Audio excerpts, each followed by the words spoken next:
So I've been asked to explain this sweater vest. This is James Merrill between Sandy McClatchy and another friend of his named, I believe, Peter Turnville. You'll see he's wearing this, what looks to me like a Charlie Brown sweater that was knitted apparently by John Hollander's, I think, first wife, maybe Anne Hollander. She was also an art historian, but clearly an amazing craftsperson. And how could I not wear it? Although I did have to, even running like 8+ miles today, did not really do what I hoped it would. It is that sweater. It is that same sweater. But do you see? Like, it's, I mean, Yeah. there it is, right there. I mean, check it out. Don't believe me. Look at the photo. Yeah, it's the same sweater. What year is that book from? What's that? What year is that book? Oh, this book is a very recent biography, although it's now.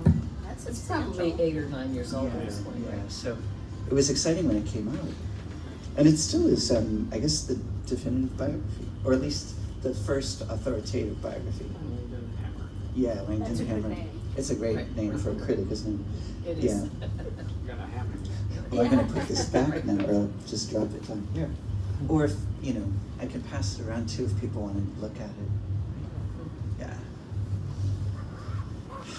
Wow, I was sort of, yesterday, Don and I were talking a little bit about, like, why a celebration for James Merrill? And I was thinking, well, it probably would be enough that he won just about every major award that it would be available to an American poet, like a Pulitzer Prize, National Book Award twice, NBCCA once, many, many other things, right? So there's that.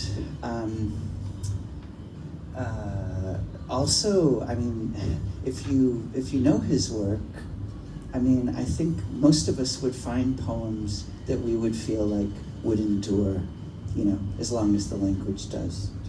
I think that's true too. So those would be reasons enough. I found myself doing a little research before this, but I do want to kind of just speak very extemporaneously, although I wrote something out that I'm kind of, I guess, riffing off of. I suppose maybe you guys know that James Merrill, is related to the Marilyn Merrill Lynch, who happened to be his father, right? So as one of my teachers said, James Merrill was born on third base, and yet what did he do with it, I suppose there could have been many ways of, just hoarding that, but as his friend, the novelist Alan Gurganis said, James was the kind of person who dispersed his genius and his gifts, and his resources. And, he, the same professor who had that line about, James Merrill being born on third base, he was also the recipient of Ingram Merrill Fellowship. What's interesting is that, there's no James Merrill in that, right? The fellowship is named for his parents. So his mother's maiden name was Ingram, so it's a way of celebrating them both.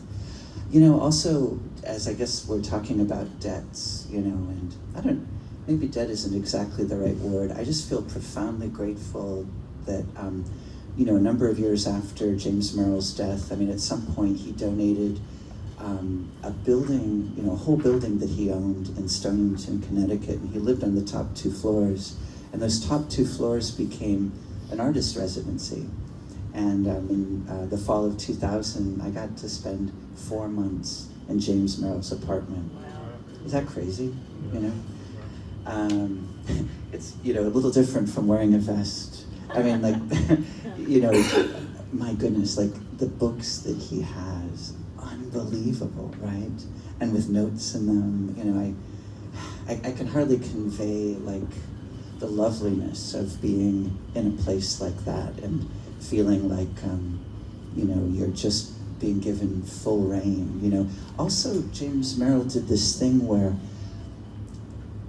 he, the door to his study, when you closed it, it looked like it was just an extension of the bookcases. So there was no sense of him ever being there. So he could work and people who were renting from him. Now, when I was there, the barber who was, who had been his barber was still there, so I got a couple of haircuts when I was still doing that kind of thing some time ago. And Jimmy said that, he would go upstairs to pay the rent, and Jimmy would just, or James Merrill would leave the door open, and there'd be no sense that he was there, but he was, often squirreled away in his writing study. It's quite extraordinary. So anyway, it's lovely to be able to pull that door closed and to feel this sense of entering a whole other world. So anyway, there are multiple reasons, right, why we're celebrating James Merrill today. Also, this is maybe, we were counting the other day, it's not a huge number, but we've done this this may be the fourth time we've done it? I think this is the fourth time. Yeah. Yeah, right. And it's kind of inspired also by our mutual friendship with Peter Hooton, Exactly. who lives here, and who was James Merrill's partner at the end for many years, but as James Merrill died as well. He was with him when he passed away, so, quite a thing, and an amazing person to talk to and get oral history about Merrill, as you could imagine, and just a lovely, lovely guy. So also, in many ways, this is a celebration of their love, a celebration maybe of many things. And also, it's just lovely to have this excuse to be with you all, so many people that are really close to my heart. So thank you for that too. Shall we read some poems? I think we should. Yeah. I want to ask a question too before we start, because we're going to alternate reading poems that we just particularly liked from James Merrill. But did any of you bring a James Merrill poem that you would like to read? Because we're very happy, when we're kind of gone through it, we're going to read to bring you up to the mic. So if you have, let me know, just so we can plan for that. Oh, no? Okay, then we're good. Shall I start? If you like. I do. I would love for you to start. How's that? Yeah, let's see, I picked up the wrong. Oh, this one. Yeah, this is the one I want to do. Okay. I'm going to start with something from James Merrill's The Inner Room. I don't remember when this was published, but it was a little later. Not the very last one, but it was. It's the second to last. Second to volume. last He published it as book. later. And what I'm reading actually is a section of a poem. The whole poem is called Florida, the Dresden Doll. But I'm going to read the second part of it because I found it most interesting. So that's why we get to read what we want to read out here. So, okay. The Dresden Doll. Miss Annie looks just like a Dresden doll. People would say about my mother's mother all her life, particularly after she came back from Europe with a Dresden doll. That must have been around 1930. The doll, of porcelain like her little chair, had paneered skirts and piled up powdered hair, but sat, as women did by 1930, legs crossed with a pert smile. The platitudes of rotogravure, bewildering unless from someone I ought to have known, in fancy dress. Would we all harden into attitudes? Painted more pertly each decade, my grandmother crossed her short-skirted legs and sipped her toddy, chatting about everything and everybody, even what it was to be poor and a young mother in Jacksonville at the beginning of the century. People, as it were, kept brightly dusting some dull irrevocability from the living doll, dead nonetheless, the quarter century, while the other perches on my bureau, here to stay little as I now want it, under its glass bell, a smiling figure, punishment as well for what I simply can no longer say. Beautiful.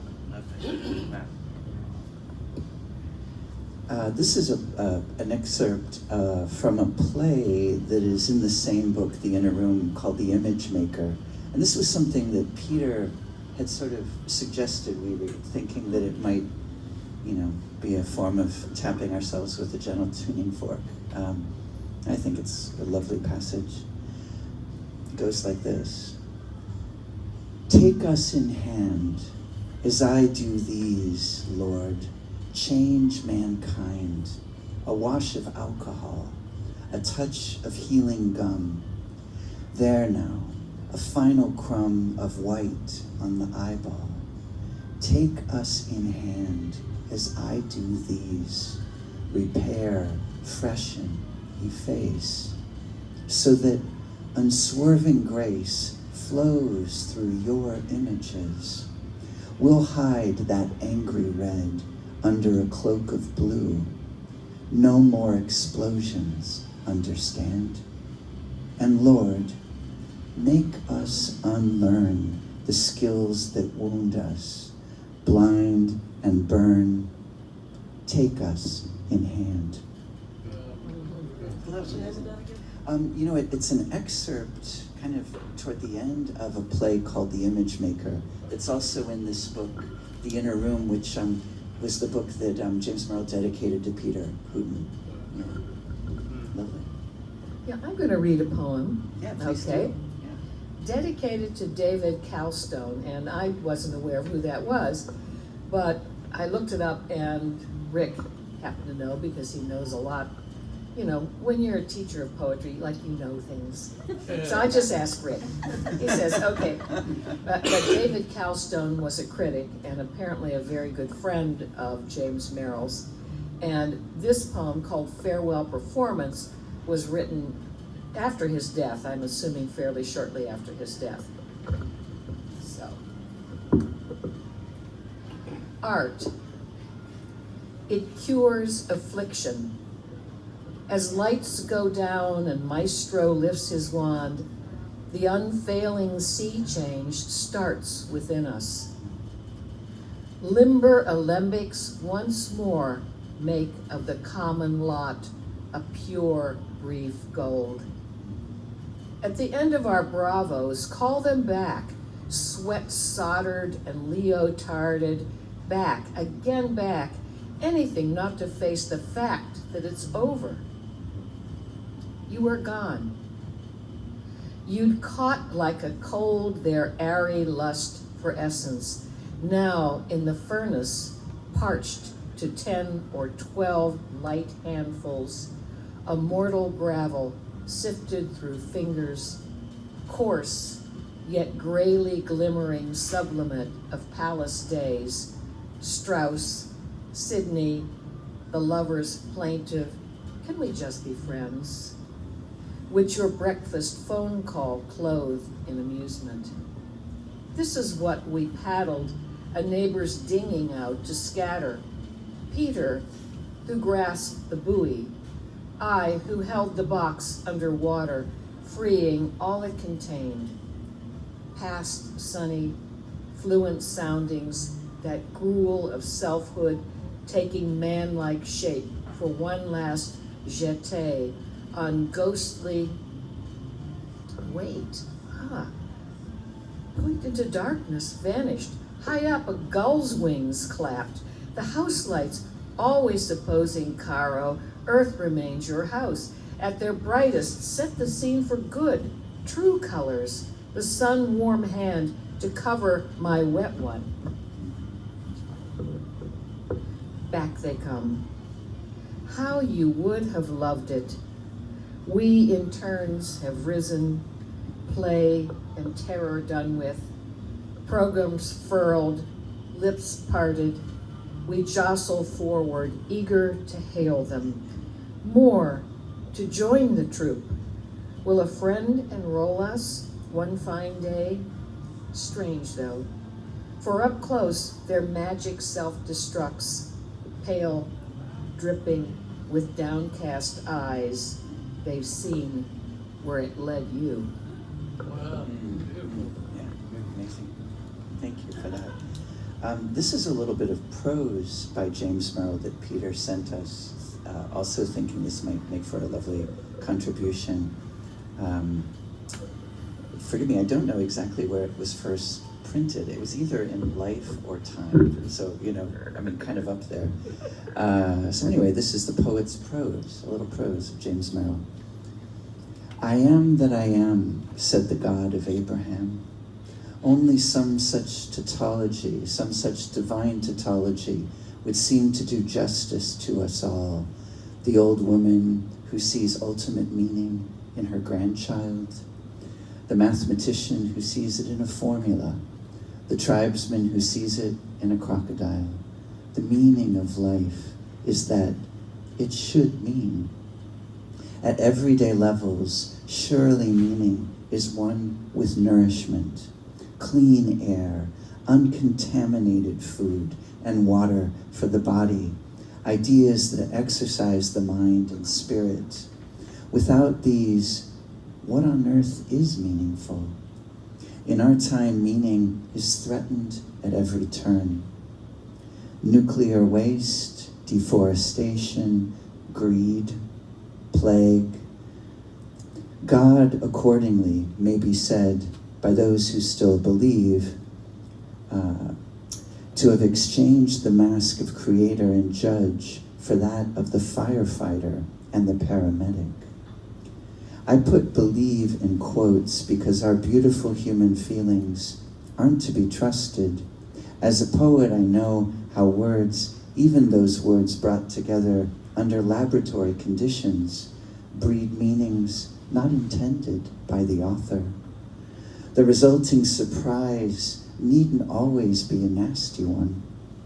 The planet blackened by us as never before may of its own accord break into leaf tomorrow.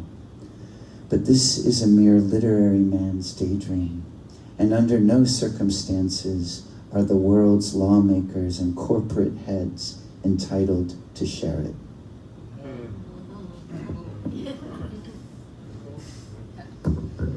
So you prompted me to read next. I think that kind of goes along with it, with that poem. Roger Clay's Proposal. Okay, we ready for this? I may be over susceptible to news, but what I see in the papers leaves me numb. The bomb, the ultimatum, wires hum, adult impersonators giving interviews, as if that helped. What would? I've thought of it. With all due ceremony, flags unfurled, choirs, priests, the leaders of a sobered world should meet, kneel down, and joining hands submit to execution. Say in Rome or Nice, towns whose economy depends on crowds. But those boys, their heads aren't in the clouds. They would find reasons not to die for peace. Damn them. I give my life. Each day I meet men like me, young, indignant. We're not cranks. Will some of them step up? That's plenty. Thanks. Now let's move before we get cold feet.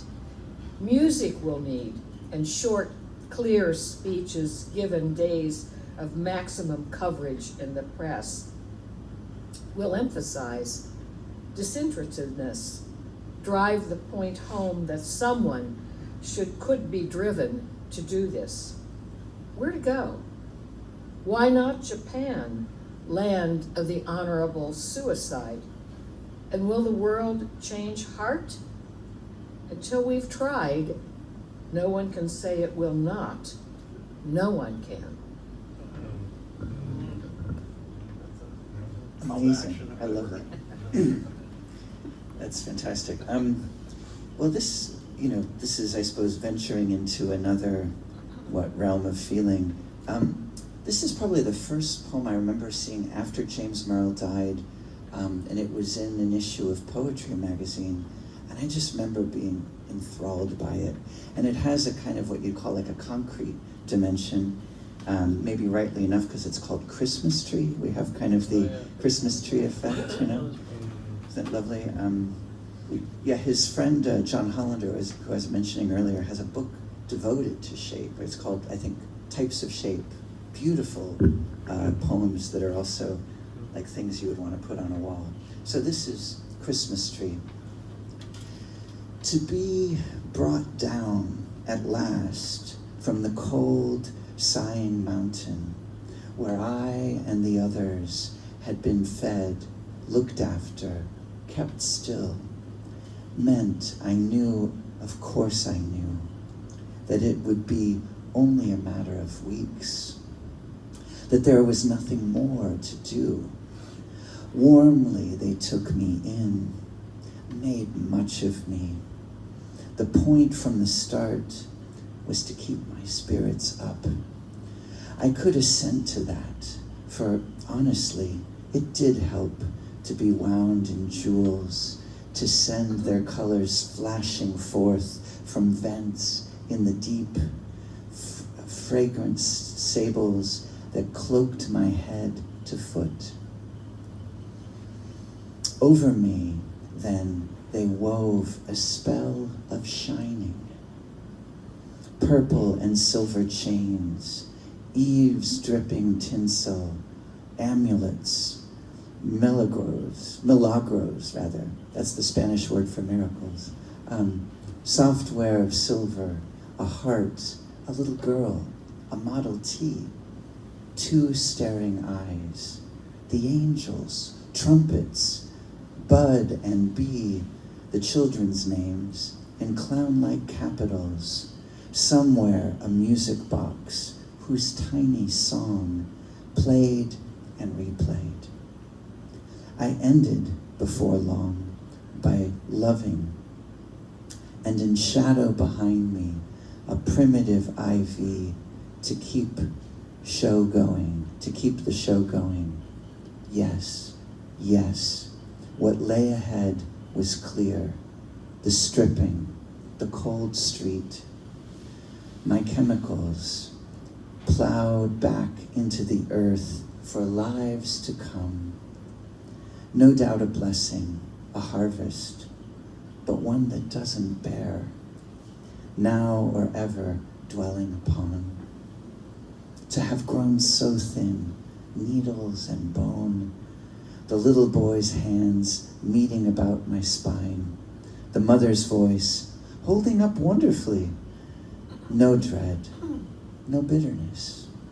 The end, beginning. Today's dusk, room aglow for the last time with candlelight. Faces love lit. Gifts underfoot. Still to be so poised, so receptive, still to recall, to praise. Hold it up again. Absolutely. Yeah, so the tree's speaking, isn't it? Isn't that quite lovely? Yeah, beautiful. I'm going to read 2 sections from a long poem. The poem is called An Urban Convalescence. And the reason why I want to read it is because those of us who live now in Sarasota, I think, might get it. And I'm going to read 2 parts of it instead of the whole thing, which will keep us here for a long time. An Urban Convalescence. Out for a walk after a week in bed, I find them tearing up part of my block.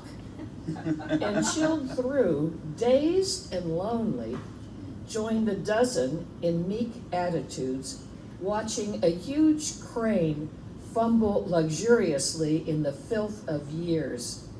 Her jaws dribble rubble. An old man laughs and curses in her brain, bringing to mind the clothes of the white goddess.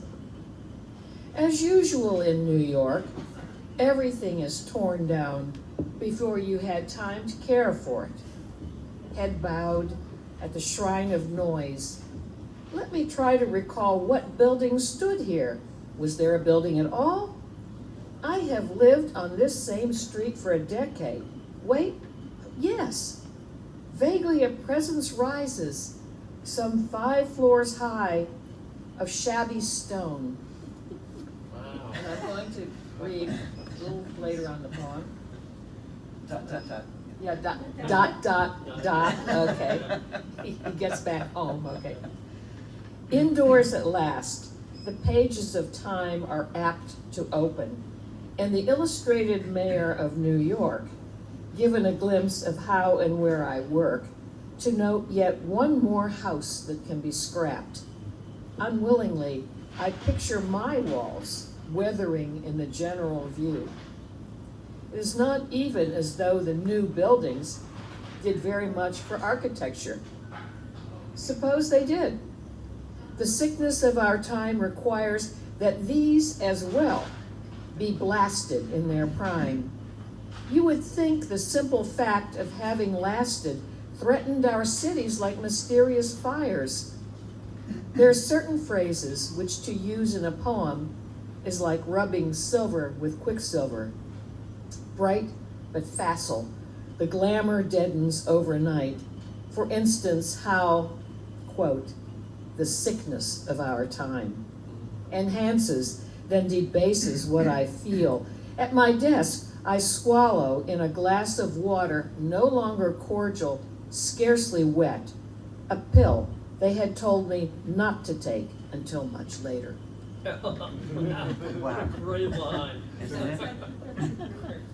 That's incredible. May I borrow that? You may. I promise to give it back. Okay.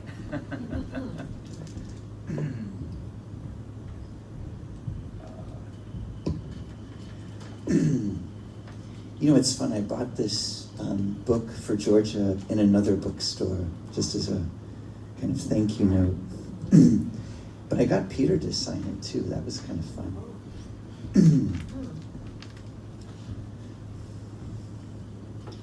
Who had the plastic sleeve done? It was already there. Oh, You know, wow. it was one of. Library edition? Yeah. That's a really good. Did you steal it from the library? Do you see a library Are card? you confessing? You know, I'm confessing that I bought it from another bookstore. Oh no! A used bookstore. Stealing it from the library. I know exactly, I right? guess that's better, right? Although I did have a teacher once tell us that she shoved a book of poetry down her pants so she could teach it to us all. I know, it's crazy. That was scandalous, I know, right? Yeah, there's a poem. It's interesting. I got to have a conversation with Peter. Now I guess it's just like last weekend. We got to have a lunch together when I was in town, and we were talking a bit about James Merrill, kind of comparing him to other like artists in another art form, say. And you know, I found myself maybe saying, you know, John Ashbery, you might sometimes think of as like kind of an abstract expressionist a bit, maybe, or someone who leans towards abstraction, and that James Merrill might be more of a realist painter. And Peter was really quick to say that he could be a realist painter. Maybe he's a little bit more like Gerhard Richter, you know, someone who can do incredible realistic moves. And then these other things that, you know, that certainly may go into abstraction. Now, I'm choosing this poem, which is called After Greece. Maybe you guys wouldn't necessarily know this, but James Merrill spent a lot of time in Greece, in Athens, had a house there, just loved everything, you know, about it. What's not to love? But I'm probably going to read this first line twice, because I just think this is one of those lines, it's almost like time-lapse cinematography or something. So the first line is, light into the olive entered and was oil. Isn't that incredible? I mean, yeah, right? So he was capable of lines like this that are just astonishing. Anyway, this is called After Greece. We could do it all together, right? Light into the olive entered and was oil. Rain made the huge pale stones shine from within. The moon turned his hair white, Who next stepped from between the columns, shielding his eyes? All through the countryside were old ideas found lying open to the elements. Of the gods, houses only, a minor premise here and there, would be balancing the heaven of fixed stars upon, excuse me, upon a Doric capital. The rest lay spilled, their fluted drums half sunk in cyclamen, or deep in water's biting clarity, which just barely upheld me the next week when I sailed for home. But where is home? These walls? These limbs? Excuse me. These limbs? The very spaniel underfoot races in sleep. Toward what? It is autumn. I did not invite those guests, windy and brittle, who drink my liquor. Returning from a walk, I find the bottles filled with spleen, my room itself smeared by reflection onto the far hemlocks. I some days flee into dream, back to the exposed porch of the maidens, only to find my great-great-grandmothers erect there, peering, peering into a globe of red bohemian glass. As it swells and sinks, I call up graces, furies, fates, removed to my country's warm lit halls with rivets forced through drapery and nothing left to bear. They seem anxious to know what holds up heaven nowadays. I start explaining how in that vast fire were other irons, well, art, public spirit, ignorance, economics, love of self, hatred of self, 100 more, each burning to be felt, each dedicated to sparing us the worst. How I distrust them, as I should have done those ladies. How I want essentials, salt, wine, olive, the light, the scream. No, I have scarcely named you. And look, in a flash you stand, full grown before me. Row upon row, essentials, dressed like your sister caryatids, or tombstone angels, jealous of their dead, with undulant coffers, lips weathered, cracked by grime, and faultless eyes gone blank beneath the immense zinc and gunmetal northern sky. Stay then. Perhaps the system calls for spirits. This first glass I down to the last time I ate and drank in that old world.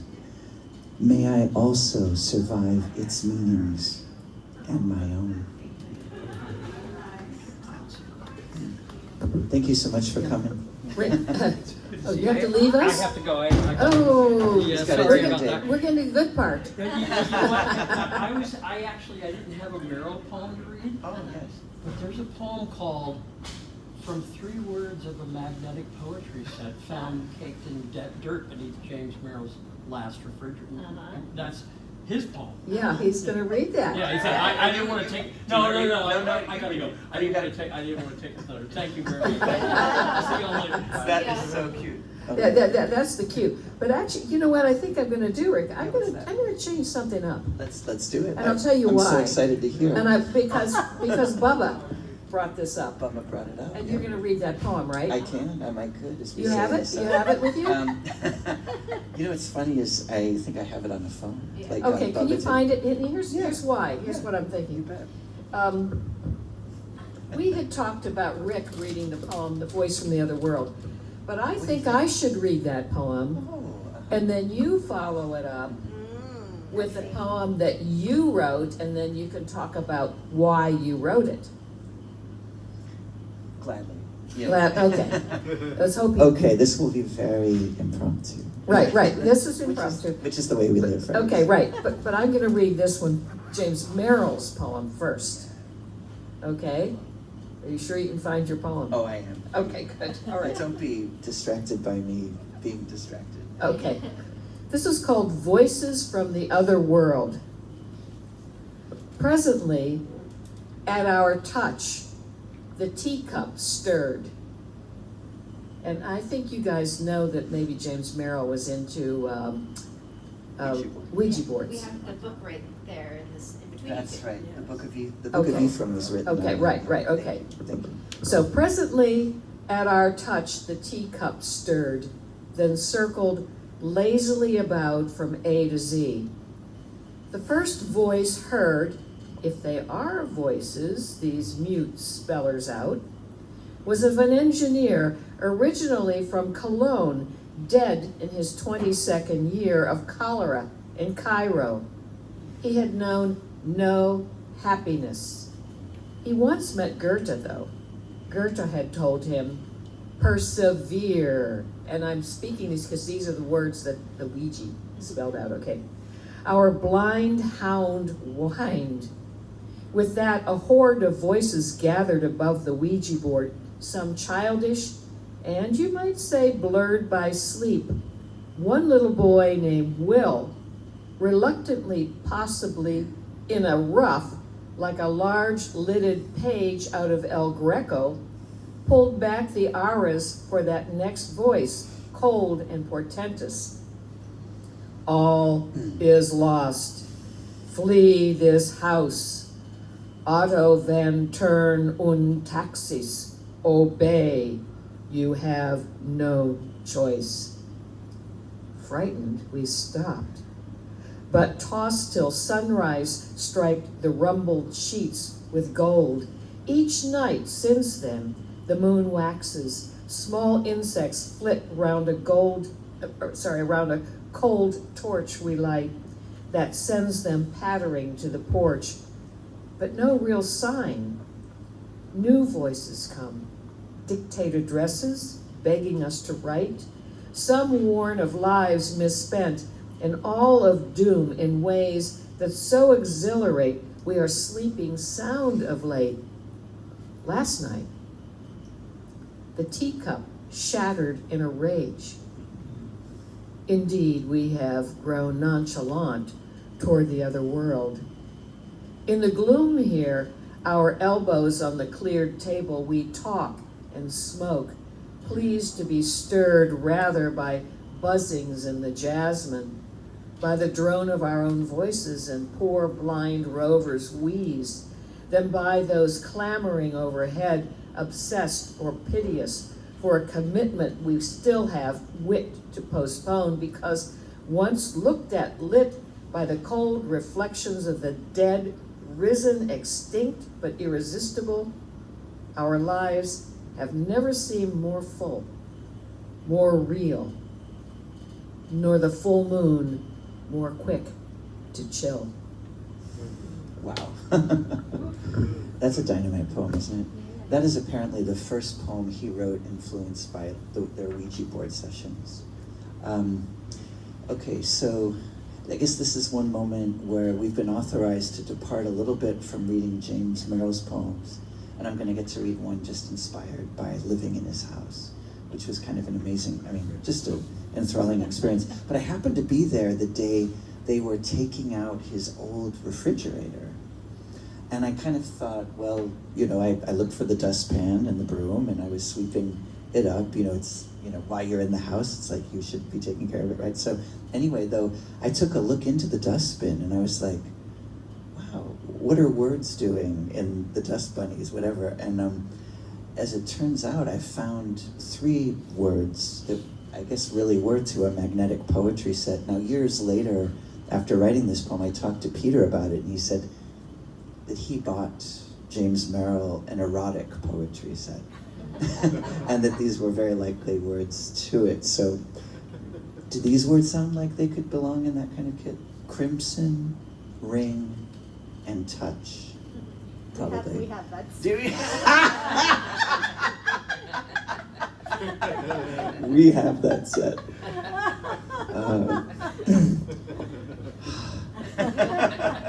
That is just gorgeous. So that was so cute of Bubba to even just,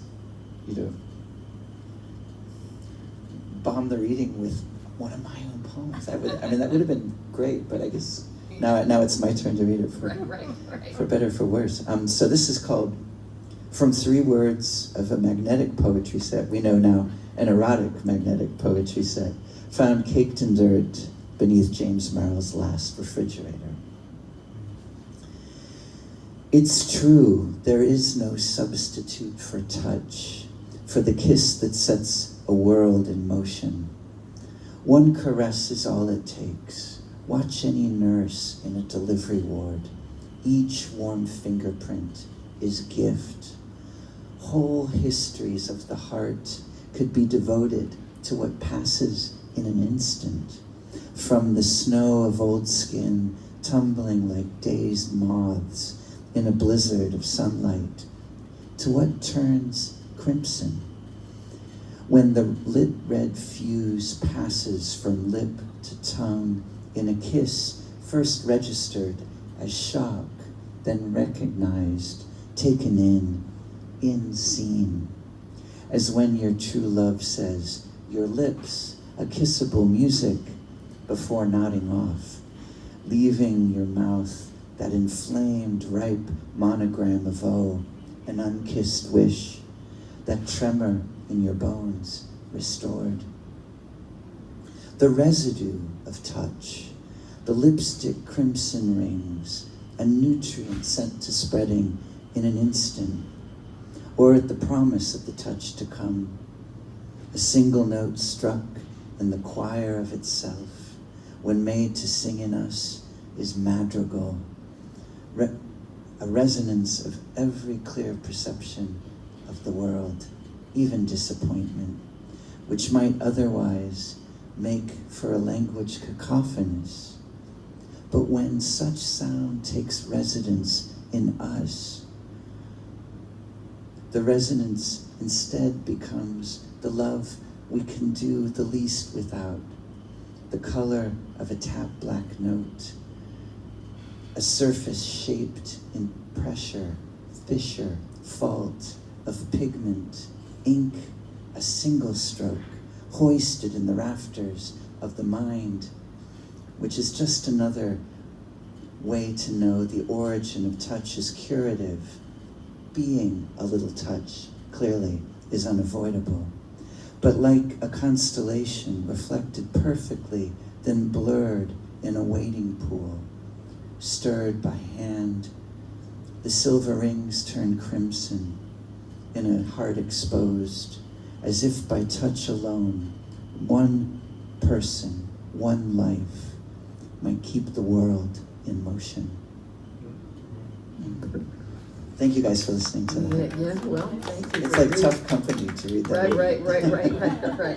But thank you. Yeah.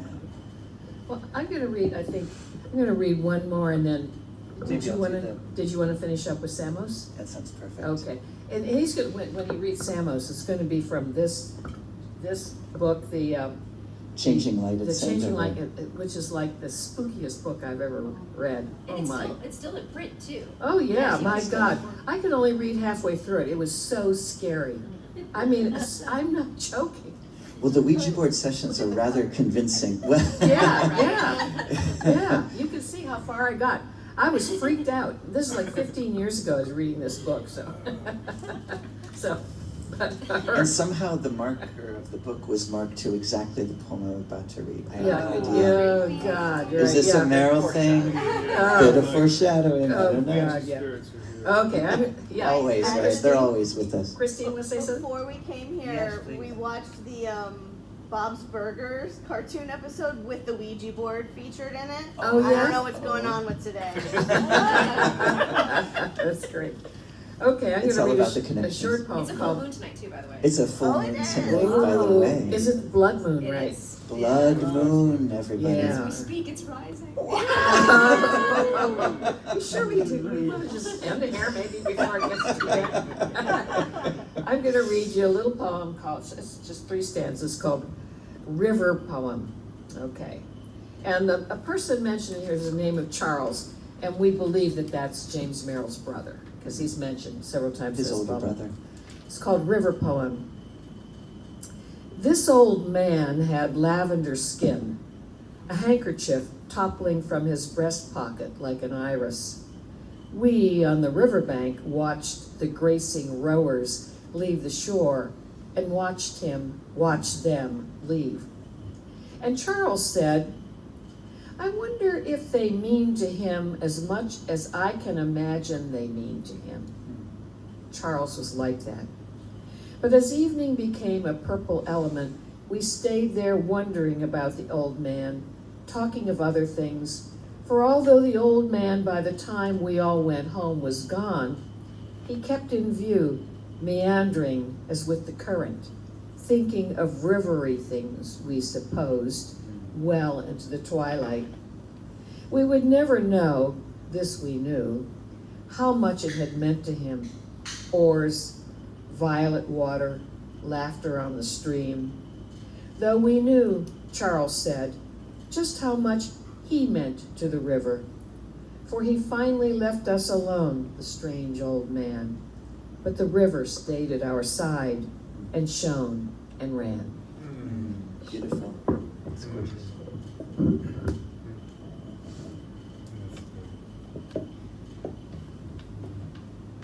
So in some ways, the last poem takes us back to Greece and the wonder of Greece, which in some ways is not unlike the wonder of Sarasota. I mean, maybe that sounds like a tall order, but you know, when I was flying in yesterday and I was looking at the water, I may not have been thinking of Greece, but I was thinking more of Venice, that amazing turquoise color. It's just astonishing here, isn't it? This also is in, you won't probably hear this, but it is in one of the most difficult forms to write, called a canzone, which also sounds like a sandwich in Italian. But it's not. It's just a really intricate form, and you'll maybe hear words that are repeated a bunch, and those will be the repeated words. Yes, the lines that at the end of the word, the words at the end of the line rather. You have to be careful the way you say end words, because it can sound like N words or something, right?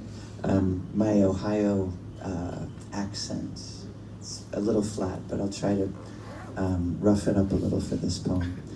Samos. Have any of you been to Samos, the island of Samos? No, I haven't either. But this is another thing about James Merrill. I sometimes kind of playfully call him Auntie-James, because it seems like, you know, some of the wealth that he gives us certainly is from like the wealth of his travels, and the way we get these vicarious pleasures in the poems is such a gift, like a Auntie James telling us of, or an Auntie Mame telling us of her travels in that case, or an Uncle James, Auntie James. I mean, it's playful, it makes me laugh, so I kind of like it. Peter, I hope you won't mind me saying that. Samos. And still, at sea all night, we had a sense of sunrise. Golden oil poured upon water, soothing its heave, letting the sleeper sense what inborn, amniotic, homing sense was ferrying him.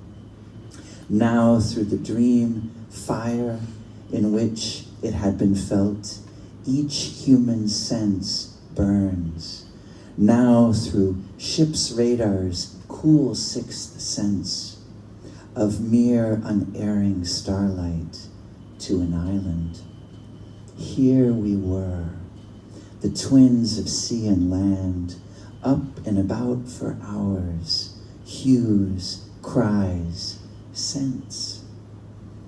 Had placed at eye level a single light, croissant, the harbor glazed with warm pink light.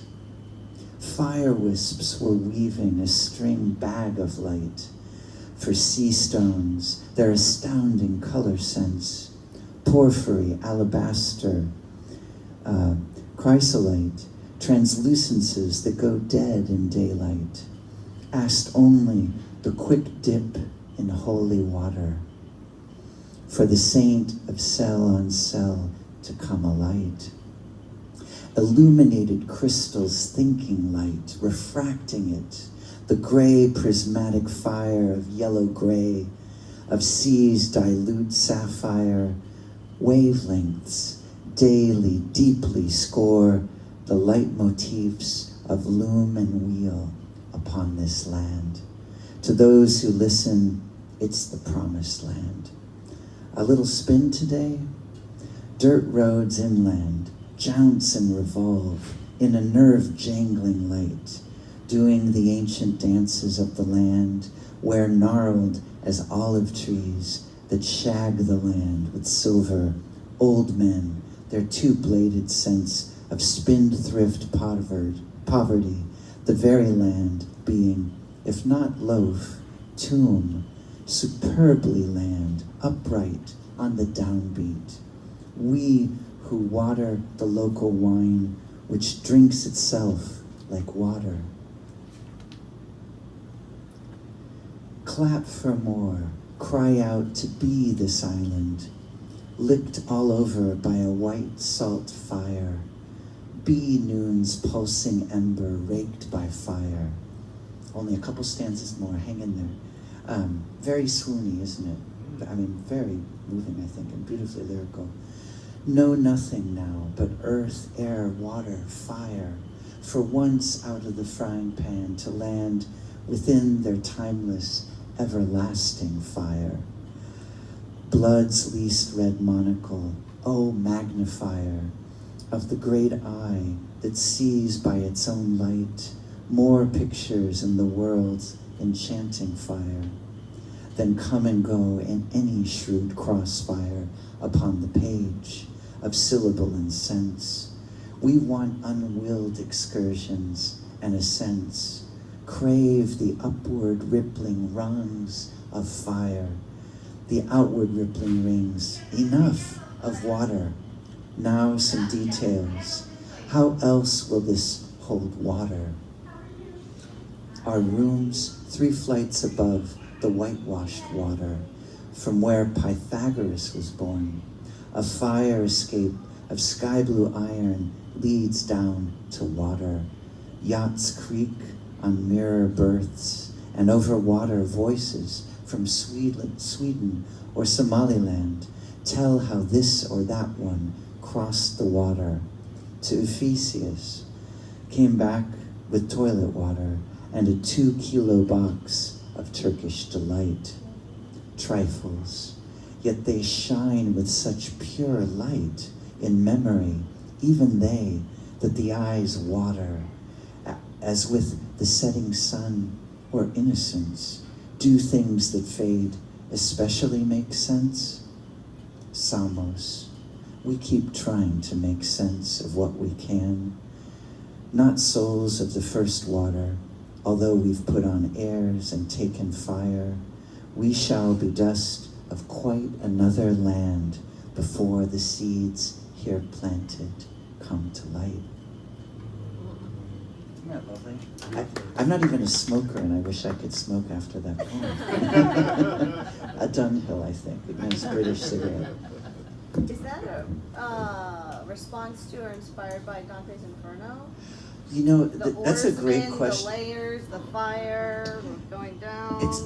It's a wonderful thing. That, you know, it's interesting too, because this is an individual poem, like a kind of standalone poem that's in this epic poem that is designed according to Dante's Divine Comedy. there you go. Do you know what I mean? Yeah. So even, how to say this? I mean, the context itself would point to yes, right? If James Merrill were here, it'd be an amazing thing. But how to say this? I mean, I think that even though he may have grown up on third base, he found a way. He found his way, it seems, within just about all the forms that I think we had at that time. Of course, one of the beauties of poetry is that there are always new forms. But there's at least one of the sections of this book, the Book of Ephraim, that is in Dante's Trizarima, that he's rendered in English, like superbly, you know. It's a kind of miracle of, it's interesting, translation certainly can happen from one language into another, but like, how does someone as a poet kind of translate the energies of you know, say a 12th century poet, you know, into English? But he was the poet who came closest to doing that I can think of. There's a younger poet, Glenn Maxwell, who has, you know, his own version of Dante's Trizarima, but I think really in the 20th century we turn to James Merrill for that great example. That's a wonderful question. Yeah, Dante was just there, you know, always for him, I think. Yeah. You know, as a model to emulate, you know. I can kind of feel that. Can't you? Yeah, and in the imagery too, certainly. Any other questions at all? Thank you guys for reading this. Yeah. Thank Well, you. thank So you for sweet. coming. Thank you guys so And much. happy birthday, James Merrill. Happy birthday. Happy birthday to you. And many more. The last poem, you know, if you know, find yourself, you know, up late at night or just needing some inspiration, you can find James Merrill reading many of his poems, say on YouTube. He had such a gorgeous baritone voice for reading. So sweet, very well. Oh, you're very dear to say that. True. That's so sweet. Well, I mean, it's just such a delight to get to read poetry aloud and to read to people like yourselves who I know love poetry and, well, whom we love too. So, you know, thank you. I mean, lovely thing to celebrate. It doesn't have to be a big number if it's a number like made up of this exact population. So thank you. Yay. Yay. Good night. Good night.